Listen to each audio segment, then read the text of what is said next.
Hello everyone, welcome to another episode of the Halo Forge Epidemic. My name is Paints, and I'm bringing you guys another flood map feature. So the map you're seeing here is called Protect the Factory, and it was built on the erosion canvas by SammichEaterPro. So you can use two game types on this map, and those would be Guardians and Last Stand. So Guardians is SammichEaterPro's game type, and Last Stand is actually a game type that I created, and I've been working on that for about 4 months.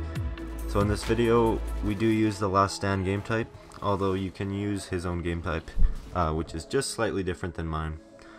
So Protect the Factory is kind of an interesting map for a number of reasons. The first one being that it is a holdout style flood map. So no, you cannot jump. Your jumping abilities are disabled, but there's actually a lot of things about a no-jump game type that can benefit the style of gameplay and how the maps are forged as well. So I'm going to talk a little bit about that. Giving the humans no-jump settings actually can encourage a lot more teamwork, because if you can just compare that to a free roam map where you can run anywhere you want and jump to the tallest spots, the survivors spend most of their time running around in a free roam game type, where in a holdout game type, the area that you have to defend is much smaller.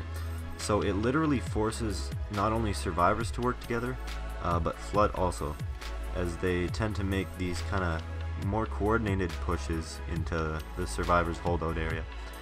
So another great thing about limiting your survivors to a certain area is just the detail you can put into these maps.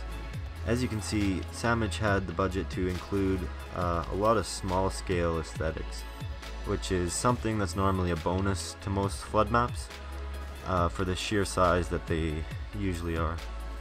Now, something that I find interesting about holdout game types is the different ways you can have flood approach the holdout.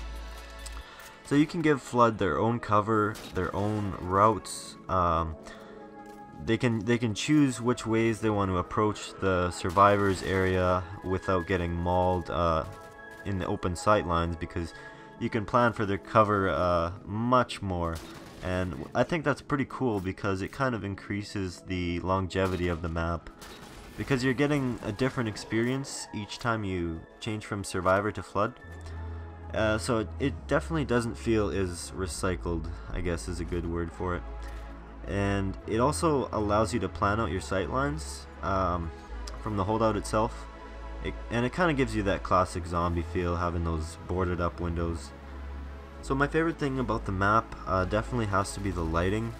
Now I know there's not a lot of bright areas to the map, but what I mean is the combination of lights and effects he has kind of brought out certain textures in the pieces, and it actually makes the scenery objects look really great as well. They usually just look very dark and don't stand out in most maps, especially if you hit that lighting glitch.